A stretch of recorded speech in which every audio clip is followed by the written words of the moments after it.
परिचय जरूर सर। हाँ जी, शैलेंद्र कुमार सिंह मेरा नाम है और हम भी समाज से जुड़े हुए, मिट्टी से जुड़ के काम करते हैं। क्या है सूर्यकला राम जी फाउंडेशन नाम से एक एनजीओ हम लोग चलाते हैं और हर दिन जरूरतमंदों की सेवा भी करते हैं। सर हमारा दुर्भाग्य है, अभी अगर दिल से भी जय श्री राम बोल दें तो हम भाजपाई हो जाएंगे, अपनी धर्म संस्कृति की बात करते हैं तो हम भाजपाई हो जाएंगे।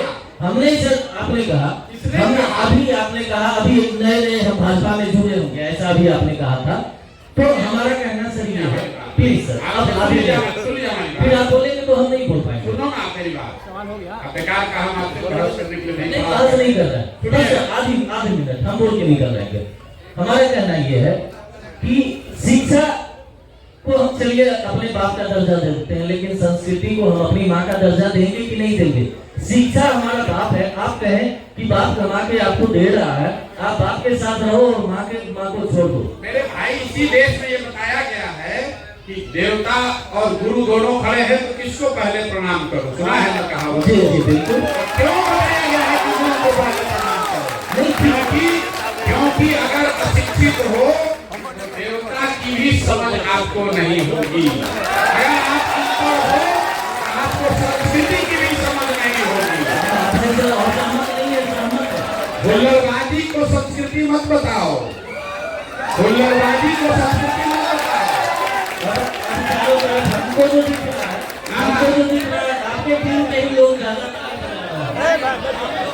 हुल्लड़बाजी को संस्कृति मत बताओ। जितनी संस्कृति की समझ आपको है उससे कम संस्कृति की समझ हम लोगों को भी नहीं है। यहाँ हमारे मुस्लिम के डॉक्टर खड़े हुए, उन्होंने ऋग्वेद का एक श्लोक कहा। यहाँ सो कॉल्ड धर्म के जितने ठेकेदार हैं ऋग्वेद का एक लाइन नहीं बोलने आता, लेकिन धर्म के आप रक्षक हो गए। अब वो मुसलमान कोई खड़ा हो है तो वो आपके धर्म के विरोधी हो गया। सांस्कृतिक विरासत उसका सम्मान है, लेकिन मैंने आपको बेगूसराय के लिए नजर से भी कहा, अगर आपके बाप दादा बहुत बड़े आदमी थे, आपके दिनकर की आप बात करते हैं, आप में वो योग्यता होनी चाहिए, तभी आप दिनकर का लेगेसी के पात्र हैं। जिस समाज में लोग अनपढ़ हैं, अपने बच्चों को नहीं पढ़ा सकते हैं, वो सांस्कृतिक विरासत की क्या बात करेंगे भाई? पढ़ाइएगा तब ना सांस्कृतिक विरासत की बात होगी। राम भी कहीं पढ़ने गए थे ना, राम भी बिना पढ़े हुए भगवान थे। राम तो भगवान है ना भाई, वो भी इसी बक्सर में पढ़ने आए थे अपना अयोध्या छोड़कर। क्यों पढ़ने आए थे? पढ़ने की क्या जरूरत थी? वो भगवान थे। बिना शिक्षा के आज के और हमारे बच्चों पर बच्चे पढ़ नहीं रहे, ये चिंता का कारण है। तो अब वो पढ़ेंगे तभी तो उनको समझ में आएगा कि राम का मतलब क्या है। जब उसको पढ़ने ही नहीं आ रहा तो राम और रहीम क्या समझेगा? कुछ नहीं समझेगा। अनपढ़ बन के अंधभक्त बनिएगा, पढ़ लिख कर भक्त बनिएगा। आप समाज को अनपढ़ बनाकर अंधभक्त मत बनाइए। यही काम जाति के नाम पर किया गया है 30 वर्ष से। पूरे समाज को आवाज दी लालू यादव ने और उस बात के लिए उनका सम्मान है, लेकिन जिस समाज को लालू जी ने आवाज दी उन समाज के बच्चों को पढ़ने का अधिकार नहीं दिया।